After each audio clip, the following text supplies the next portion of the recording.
Hi, everyone. Judge Andrew Napolitano here for Judging Freedom. Today is Wednesday, May 21st, 2025. That familiar face that you see there is our former and soon to be again regular Matt Ho. Matt, it's a pleasure. Welcome back to the show. We've all missed you. The audience has missed you. Thank you for making yourself available to us.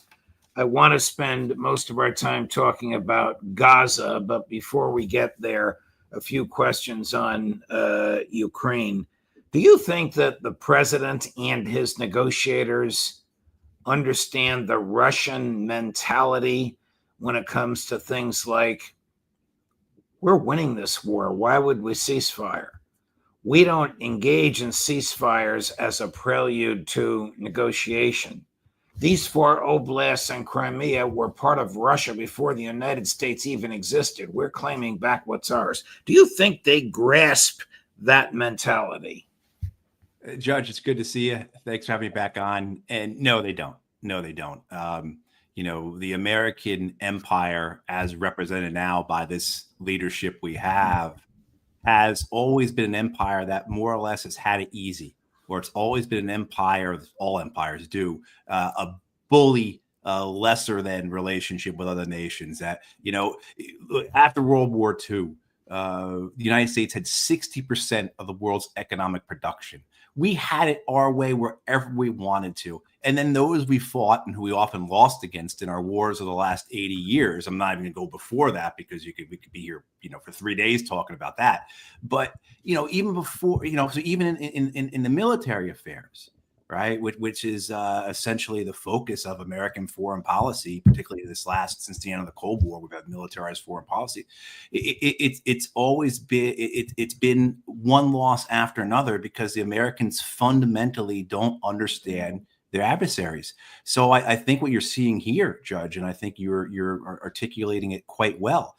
The Americans simply don't understand the Russian mindset, and I won't say that the Russian mindset is unique or unusual. It is no different, I believe, than other mindsets. It's no different than the Afghan or the Iraqi or the Vietnamese mindsets that say we have our people to protect, we have our land to protect, we have our sovereignty to defend, we have our security to consider. And I think those are the things that make up this mindset you're speaking of that is so, it shouldn't be, but so foreign to American leadership, because again, the American empire has been gifted so many things through the centuries. I maybe you'll play it, but I've heard a couple of your episodes this week, and you've played the interview with the Russian Nowitzki, and then he quotes Bismarck at the end. And Bismarck, he talked when he spoke about the United States. He spoke about how the United States has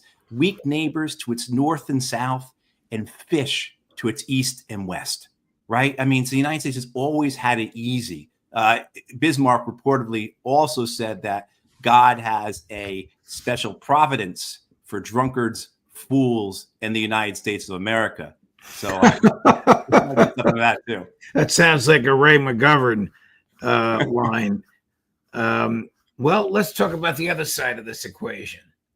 Do the Russians understand the bifurcated Trump administration? Some of them, America firsters, their numbers seem to be dwindling. Most of them, neocons, all of them, ardent Zionists. Do the Russians get that Trump can change from minute to minute depending upon who whispered into his ear last?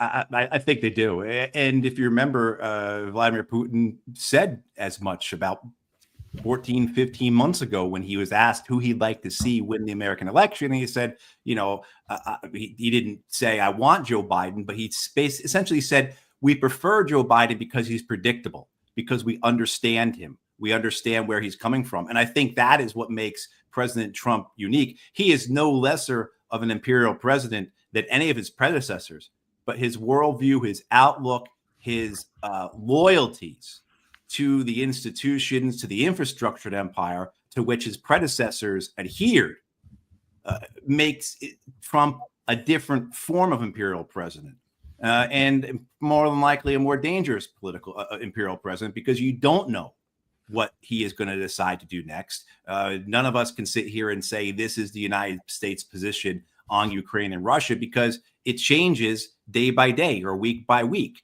The dangerous thing, of course, Judge, is do any of us believe that the White House actually knows what their position on Ukraine and Russia is? About 2 weeks ago, two very senior officials of the CIA released a thorough report demonstrating conclusively that this Venezuelan gang known as Tren de Aragua was not affiliated with or under the control of the Venezuelan government. Last week, the director of national intelligence, Tulsi Gabbard, fired these two career people because the narrative that they came to, based upon their examination of raw data, was inconsistent with the president's political needs. Then last weekend, without showing any evidence, Secretary of State Rubio said, well, we all know they were wrong. We all know Tren de Aragua is financed and controlled by the Venezuelan government. What is the value to military personnel and civilian leaders of intel if it is trashed and tailored to support the president's present whims? Oh, it's tremendous value, Judge, because they're chasing their own individual and institutional political desires, right? I mean, you look at the levels of warfare, tactical, operational, strategic, and the military guys like to live out the top level a lot. They like to live out political. Political trumps everything. And so if you have a loyal cadre of intelligence officers, of intelligence community that will do your bidding, then that is more valuable to you than someone who's going to present you information that's not in your interest. I mean, we've seen this occur over and over and over again. Our friend Ray McGovern likes to bring this up. One of his favorite stories. About 10 years or so ago, you had Lloyd Austin, at that time the 4-star commanding general of Central Command, then went on to Raytheon board of directors, then came back in, of course, as President Biden's Secretary of Defense for 4 years. I'm not sure where he's at right now. I presume back at Raytheon, as well as other, private equity. He was part of a private equity firm along with Tony Blinken, et cetera. So we all know this. But, Lloyd Austin, when he was commander of Central Command, faced a revolt from his intelligence officers because he was doctoring the information they were providing regarding what was occurring in Syria. So the information that the Central Command intelligence people were saying, this is what's happening in Syria, that's supposed to go to President Obama so President Obama can make decisions about what to do in Syria, was being doctored by the 4-star commanding general. President Obama then, or President Trump now, will proceed on the basis of falsehoods. And in the case of this Tren de Aragua thing, because it's being used to justify deportations without due process, it's going to make its way into a courtroom where if you lie under oath, theoretically, you go to jail. I don't think they're too worried about it. Judge, we have I'm sure this probably gave you a near aneurysm, but we have a Secretary of Homeland Security who can't define habeas corpus.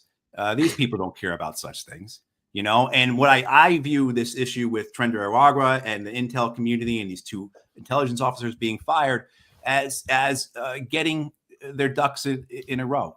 Tulsi Gabbard getting her people, putting her people on notice, getting everyone in line. It was more, I think, an internal admonishment, an internal caution or warning that you better stay within the boundaries. You better color within the lines here.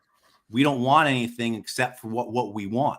And I think this dismissal of those two intelligence officers had more to do with ensuring that future intelligence products go to the president's desk that meet the political narrative and necessity of this administration, as opposed to resembling anything authentic or actual or honest.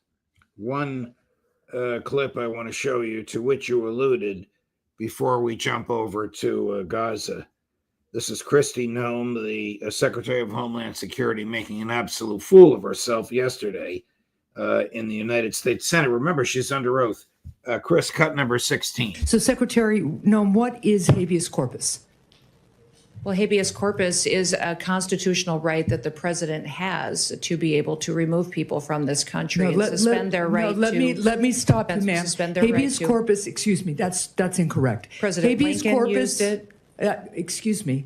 Habeas corpus is the legal principle that requires that the government provide a public reason for detaining and imprisoning people. If not for that protection, the government could simply arrest people, including American citizens, and hold them indefinitely for no reason. Habeas corpus is the foundational right that separates free societies like America from police states like North Korea. As a senator from the Live Free or Die state, this matters a lot to me and my constituents and to all Americans. So, Secretary Noem, do you support the core protection that habeas corpus provides, that the government must provide a public reason in order to detain and imprison someone? Yeah, I support habeas corpus. I also recognize that the President of the United States has the authority under the Constitution to decide if it should be suspended or not. It has never Let us be clear, though, it has never been done. It has never been done without approval of Congress. Even Abraham Lincoln got retroactive approval from Congress. I don't know if the Senator Hassan's a Republican or a Democrat, a Libertarian or a progressive, but she's 100% correct on the Constitution. And this lady who commands a police department, Kristi Noem, of 165,000 police officers and is in charge of the deportations, doesn't know what the hell she's talking about. No, Judge, I went to law school for 5 days back in 1995, and I'm pretty certain we covered that within those 5 days. This is the basic. But I was reminded the other day of an amazing Dostoevsky quote, Fyodor Dostoevsky quote that covers a lot of this. And he talks about if anyone has ever, it's from the House of the Dead. People want to look it up. If anyone has ever enjoyed the humiliating someone, the hypnotizing power of that, right? How tyranny is something that can be indulged in. And he concludes by saying blood and power are intoxicating.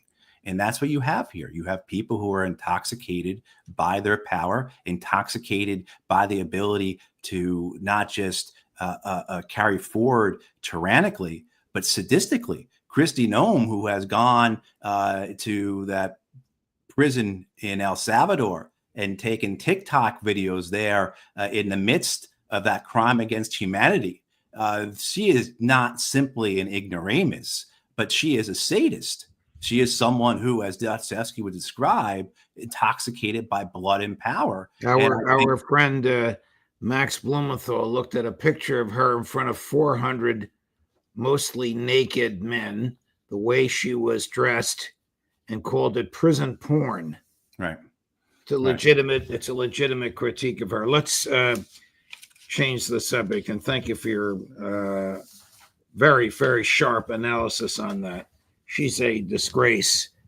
Nevertheless, Tom Fletcher, the High Commissioner of Humanitarian Rights for the UN, has told the UN Security Council that 14,000 babies will die tomorrow, Thursday, May 22nd, 2025, 14,000 of malnutrition if they are not adequately fed. I don't know if food is getting through or not, but it now appears that the monstrous nature of the Netanyahu regime is worse than ever. Who or what will stop it?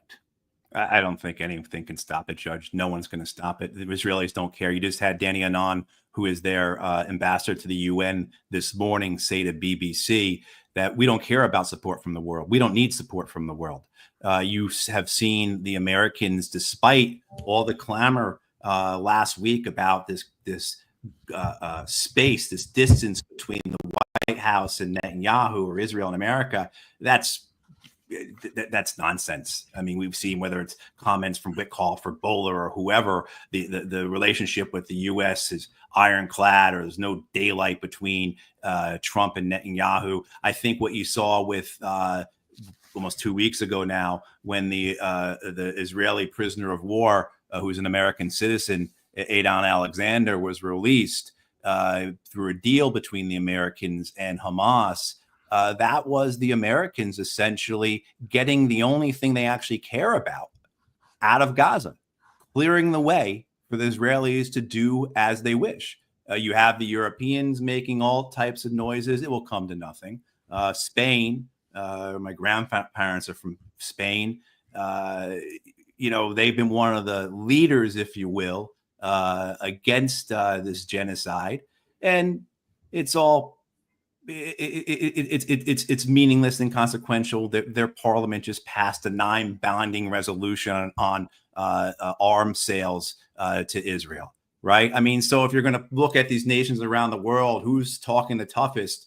They're passing non-binding resolutions a year and a half into a genocide on arms sales. If anyone believes the French or the Brits are going to do anything, I guess those 14,000 babies by this time tomorrow will be on the way into their graves. It's just a reprehensible monstrosity. I want to play for you a clip from Prime Minister Netanyahu, who couldn't care less about these babies. And then you may have seen it, but I want to play you a clip that you may not have seen, which is a monster from the Knesset, a former member of the Knesset, former member of Netanyahu's party, left the Likud to form his own party, no longer in the Knesset. You'll hear what he has to say. So, Chris, first number 14 and then number 10, back to back. Eventually, we will have an area fully controlled by the IDF, where Gaza's civilian population can receive aid, while Hamas gets nothing. This is part of the effort to defeat Hamas alongside the intense military pressure and our massive incursion, which is essentially aimed at taking control of all of Gaza and stripping Hamas of any ability to loot humanitarian aid. This is the war plan and the victory plan. Every child in Gaza is the enemy. We are at war with the Gazan entity, the Gazan terror entity, which we ourselves established in Gaza, in Oslo, and in the disengagement. The disengagement that Prime Minister Netanyahu voted in favor of, that is the enemy now. Every such child to whom you are now giving milk, in another 15 years will rape your daughters and slaughter your children. We need to conquer Gaza and settle it. And not a single Gazan child should remain there. Let's stop telling ourselves this deception, just to score points in this game between pro-Bibi and anti-Bibi. This isn't about left or right, it's about winning this war, and it's about justice. When will we learn? When will we learn? Our understanding is this mentality, kill these babies now before they grow up, is this mentality prevalent among the Israeli public, or is it just the right-wing fanatics like this person and Smotrich and Ben-Gvir and their colleagues?